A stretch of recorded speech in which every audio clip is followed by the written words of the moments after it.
ओम नमः शिवाय। शास्त्रों में फाल्गुन मास की अमावस्या का विशेष महत्व है, क्योंकि इससे ठीक एक दिन पहले भगवान भोलेनाथ का पर्व महाशिवरात्रि मनाया जाता है। इस दिन पितरों के निमित्त तर्पण और दान इत्यादि कर्म किए जाते हैं। साथ ही पवित्र नदियों में स्नान करने के बाद दान पुण्य जैसे कार्य भी किए जाते हैं, जिससे पितरों का आशीर्वाद प्राप्त होता है और पितृदोष से मुक्ति मिलती है। इस दिन दूध और चावल की खीर बनाकर गोबर के उपले या कंडे के कोण जलाकर उस पर पितरों के निमित्त खीर का भोग लगाना चाहिए। जो लोग दर्श अमावस्या के दिन पूजा करते हैं, उन्हें अपने जीवन में अच्छे भाग्य और समृद्धि की प्राप्ति होती है। भगवान चंद्रदेव की पूजा करने से जीवन में जिन कर्मों में अटकलें लग रही होती हैं, वे समाप्त हो जाती हैं।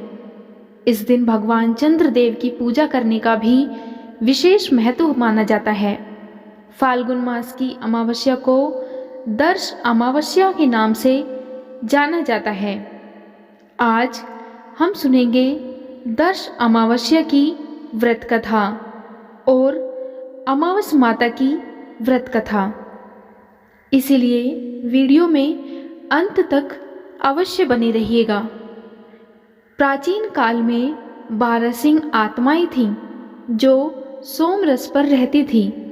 एक बार बरिशदास ने गर्भ धारण किया और एक बच्ची को जन्म दिया, जिसका नाम अछोदा था। वह बच्ची अत्यंत दुखी रहती थी, क्योंकि उसके पिता नहीं थे और परिणाम स्वरूप वह पिता के प्यार की कामना करती थी। वह बहुत रोया करती थी। पितृलोक में आत्माओं ने उसे पृथ्वी पर राजा अमावसु की बेटी के रूप में जन्म लेने की सलाह दी। उसने उनकी सलाह पर अमल किया और राजा अमावसु की बेटी के रूप में जन्म लिया, जो बहुत महान राजा था। अपनी इच्छा के अनुसार उसने अपने पिता का प्यार और देखभाल प्राप्त की और संतुष्ट महसूस किया। जैसे जैसे उसकी इच्छा पूरी हुई, उसने पितरों को उनकी बहुमूल्य सलाह के लिए धन्यवाद देने का फैसला किया और इसीलिए पितृलोक के कैदियों के लिए पितृ पूजा की व्यवस्था की, जिसे श्राद्ध कहते हैं। श्राद्ध जिस दिन चंद्रमा दिखाई नहीं देता है, उस दिन करते हैं और इस दिन को अमावस के नाम से जाने जाने लगा। तब से अमावस्या के दिन पूर्वजों को श्राद्ध अर्पित करने का रिवाज चलने लगा। अब सुनते हैं अमावस माता की एक बहुत ही पौराणिक और दुर्लभ कथा। किसी गांव में एक बुढ़िया और उसकी बहू अकेले रहती थी। बुढ़िया का बेटा विदेश में कमाने के लिए गया था, तो दोनों सास बहू बहुत अच्छे से रहती थी और दोनों एक दूसरे की देखभाल करती थी। एक दिन बहू ने खाना नहीं खाया, तो सास ने अपनी बहू से पूछा कि आज तुमने खाना क्यों नहीं खाया है। तब बहू ने कहा कि सासू माँ, आज मेरा 3 पनौती अमावस्या का व्रत है, इसीलिए मैंने खाना नहीं खाया है। बहू की बात सुनकर सासू ने कहा कि ये व्रत क्या होता है और इस व्रत के करने से क्या फल मिलता है, मुझे भी समझाओ। तब बहू ने कहा कि सासू माँ, 3 पनौती अमावस्या का व्रत करने से बहुत पुण्य फल मिलता है। घर में अन्न धन बना रहता है, सुख शांति रहती है तथा अटल सुहाग मिलता है और पुत्र प्राप्ति होती है। इस व्रत में प्रत्येक वर्ष अलग अलग प्रकार का खाना खाया जाता है और विष्णु भगवान के मंदिर में चढ़ावा चढ़ाया जाता है या फिर किसी ब्राह्मण को दान दिया जाता है। इस व्रत में पहले साल शक्कर, घी और चावल से बना खाना खाया जाता है और पहले साल का व्रत पूर्ण होने के बाद 1.25 किलो चावल और 1 कटोरी घी तथा 1 कटोरी शक्कर का दान किसी ब्राह्मण को दान में दिया जाता है। दूसरे साल जौ, घी और शक्कर से बना खाना खाया जाता है। जब दूसरे साल का व्रत पूर्ण हो जाए तो 1.25 किलो जौ, 1 कटोरी घी तथा 1 कटोरी शक्कर किसी मंदिर में चढ़ाया जाता है या फिर किसी ब्राह्मण को दान में देना होता है। तीसरे साल गुड़, तिल और घी से बने व्यंजन खाने चाहिए। जब तीसरे साल का व्रत पूर्ण हो जाए तो आधा किलो तिल, गुड़ तथा 1 कटोरी घी किसी मंदिर में चढ़ाया जाता है या फिर किसी ब्राह्मण को दान में दिया जाता है। इसे ही 3 पनौती अमावस्या का व्रत कहा जाता है। फिर बहू ने कहा कि इस व्रत का अगर संकल्प लेते हैं तो इसे पूरा करना आवश्यक होता है, और अगर पूरा नहीं कर सकते हैं तो सास बहू में झगड़ा और घर में अशांति बनी रहती है। तब सास ने बहू की बात सुनकर कहा कि मेरी तो उम्र हो गई है, लेकिन तुम यह व्रत जरूर करो। और बहू यह व्रत करना आरंभ करती है। लेकिन एक दिन बहू ने किसी के कहने पर गेहूं से बनी रोटी खा ली और अमावस्या माता इस बात से नाराज हो गई। जो सास और बहू बहुत ही प्यार से रहती थी, वह इन दिनों झगड़ने लगी। इस प्रकार उन्हें देखकर सभी गांव वाले भी हैरान हो गए कि यह सब क्या हो रहा है। यह सास अपनी बहू को क्यों लड़ती झगड़ती रहती है। एक दिन सास अपनी बहू से कहने लगी कि जब से तू हमारे घर की बहू बन के आई है, तब से हमारे घर की लक्ष्मी चली गई है। तुम हमारे लिए शुभ नहीं हो।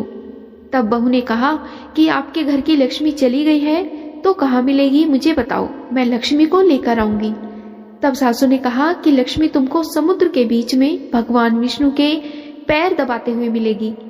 तब बहू यह कहकर चली जाती है कि अब जब तक मैं लक्ष्मी को लेके नहीं आऊंगी तब तक इस घर में पैर नहीं रखूंगी। इतना कहकर बहू लक्ष्मी की खोज में निकल जाती है। जब बहू लक्ष्मी को खोजने के लिए निकलती है तब उसे बीच रास्ते में एक गाय माता मिलती है। वह बहू से पूछती है कि आप कहाँ जा रही हैं। तब बहू ने कहा कि हे गाय माता, मेरी सासू मुझे कहती है कि मेरे आने से उनके घर में अन्न और धन की कमी हो गई है और उनके घर की लक्ष्मी चली गई है, तो मैं लक्ष्मी जी को लेने जा रही हूँ। तब गाय माता ने कहा कि हे बेटी, अगर तुम जा ही रही हो तो भगवान से मेरे बारे में भी पूछ लेना। तब बहू बोलती है कि ठीक है गाय माता, बताओ, मैं आपके बारे में भी पूछ लूंगी। तब गाय माता बोलती है कि मेरा जब भी बछड़ा होता है वह मर जाता है, वह जिंदा नहीं रहता। तुम भगवान से पूछ लेना कि मेरे साथ ऐसा क्यों हो रहा है, मैंने ऐसे कौन से कर्म किए हैं। तब बहू बोली कि गाय माता, मैं आपके बारे में जरूर पूछ लूंगी। और ऐसा कहकर बहू आगे बढ़ती है। अब आगे जाते ही बहू को एक घोड़ी मिलती है जिसके गले में घट्टी बंधी हुई होती है। घोड़ी ने भी कहा कि बेटी, तुम मेरे दुख का निवारण भी भगवान से अवश्य पूछ लेना। तब बहू ने कहा कि जरूर पूछ लूंगी, और यह कहकर बहू आगे बढ़ती है।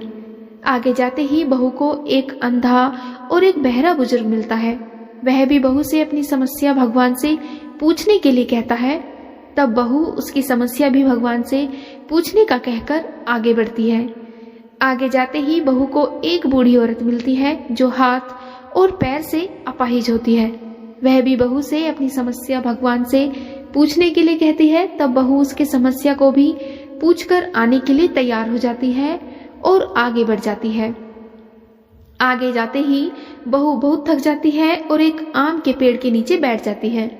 तब आम का पेड़ खुश होकर बहू से पूछता है कि बेटी, तुम कहाँ से आई हो और कहाँ जा रही हो। तो तब बहू बताती है कि वह लक्ष्मी जी को लेने जा रही है। तब वह आम का पेड़ भी अपनी समस्या भगवान को पूछने के लिए कहता है कि मेरे पेड़ पर लगे आम खट्टे क्यों हो जाते हैं, तुम इस बारे में भगवान को जरूर पूछना। तब बहू उसकी समस्या लेकर आगे बढ़ती है। आगे जाते ही बहू को एक तलाई मिलती है। वह भी बहू को बताती है कि तुम भगवान से पूछना कि मेरी तलाई का पानी इतना मैला क्यों है, कोई भी इसे नहीं पीता है। इस प्रकार बहू कहती है कि जरूर पूछ लूंगी, और इतना कहकर वे आगे बढ़ जाती है। इस प्रकार बहू दिन जंगल में चलते चलते बहू थक जाती है और उसे भूख भी लगी होती है, लेकिन खाने को नहीं मिलने से वह थक जाती है और जंगल में बेहोश हो जाती है। उसी समय भगवान विष्णु और माता लक्ष्मी वहां विचरण करते हुए आते हैं। तब माता लक्ष्मी विष्णु जी से कहती है कि हे नाथ, यह आपकी बहुत बड़ी भक्त है, आप इसके दुखों का निवारण करो। तब भगवान विष्णु कहते हैं कि इस संसार में बहुत जीव दुखी हैं, सभी अपने अपने कर्मों का फल भोग रहे हैं, किस किस के दुख का मैं निवारण करूं। तब माता लक्ष्मी ने विष्णु जी से विनती की और कहा कि वह भूखी प्यासी है और इसे यहाँ अगर ऐसे ही छोड़ दिया तो जंगली जानवर उसे अपना शिकार बना देंगे। माता लक्ष्मी की बात सुनकर भगवान विष्णु एक साधु का वेश धारण करते हैं और बहू के पास जाते हैं और उसे होश में लाते हैं। बहू के होश में आते ही साधु वेश में भगवान उससे पूछते हैं कि वह यहाँ क्यों आई है और कहाँ जा रही है। तब बहू पूरी बात भगवान विष्णु को बताती है। उसकी बात सुनकर भगवान विष्णु और माता लक्ष्मी प्रकट होते हैं और उनके साथ अमावस्या माता भी प्रकट होती है। बहू उनके चरणों में गिरकर उनका वंदन करती है। अमावस्या माता बहू से कहती है कि बेटी, तूने मेरे व्रत को खंडित किया है और इसी की सजा तुझे मिली है, लेकिन अब मैं तुम्हें माफ करती हूँ और तुम घर जाओ। तुम्हारा घर अन्न धन से संपन्न होगा, तुम्हारा घर सुंदर महल में बदल जाएगा और तुम्हारी सभी मनोकामनाएं पूर्ण होगी। यह सब होने के पश्चात बहू रास्ते में जो भी मिलता है उन सभी के दुखों का निवारण करने के लिए विनती करती है। तब भगवान विष्णु बोलते हैं कि गाय ने कभी अपना दूध किसी और को नहीं पिलाया और उसकी वजह से उसके बछड़े जिंदा नहीं रहते हैं। तुम उसका दूध पी लेना, जिससे उसके बछड़े जिंदा रहने लगेंगे। इसी प्रकार घोड़ी के बारे में बताते हैं कि घोड़ी पिछले जन्म में आटा पीसने वाली महिला थी। वह किसी को आटा पीस के नहीं देती थी, इसलिए उसके गले में चक्की के पाट बंधे हुए हैं। तुम उसके पाट खोल देना, वह बिल्कुल ठीक हो जाएगी। उस बुजुर्ग के बारे में भगवान कहते हैं कि वह कभी भी मंदिर नहीं गया और ना ही उसने कभी भगवान के भजन सुने। तुम उसको मंदिर ले जाना और उसे दर्शन करवा देना, इससे वह ठीक हो जाएगा। बुजुर्ग महिला जो थी उसने कभी भी अपनी जवानी में दान पुण्य नहीं किया, इसीलिए उसे यह सजा मिली है। तुम उससे दान करवा देना तो उसकी विकलांगता दूर हो जाएगी।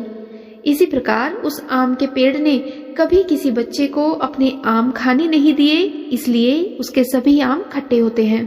तुम उस पेड़ का आम खा लेना, फिर उस पेड़ पर मीठे आम आएंगे। तलाई का पानी पिछले जन्म में देवरानी जेठानी था। वह हमेशा झगड़ती रहती थी, इसलिए उसका पानी मैला है। जब तुम उसका पानी पी लोगी तो वह शुद्ध हो जाएगा। बहू ने तब भगवान विष्णु, माता लक्ष्मी और अमावस्या माता को नमन करके अपने घर जाने के लिए निकली और उसे रास्ते में जो भी मिलता उसे उसकी समस्या भगवान के कहे अनुसार दूर करती जाती। सभी उसे आशीर्वाद देते और घर जाते ही उसने क्या देखा कि उसका घर एक सुंदर महल में परिवर्तित हो गया है तथा उसके घर में अन्न धन भरा मिलता है। अब बहू अपनी सास से कहती है कि सासू माँ, आपने सच कहा था, मैं आपके लिए शुभ नहीं हूँ। मेरे जाने से ही आपके घर में लक्ष्मी आई है। अब आप यहाँ रहें, मैं मरने जा रही हूँ। तब सासू ने कहा कि हे बेटी, यह सब तुम्हारी पनौती अमावस्या व्रत का फल हमें मिला है। तुम यहाँ पर रहोगी, कहीं नहीं जाओगी। और सास बहू इस प्रकार खुशी खुशी रहने लगी।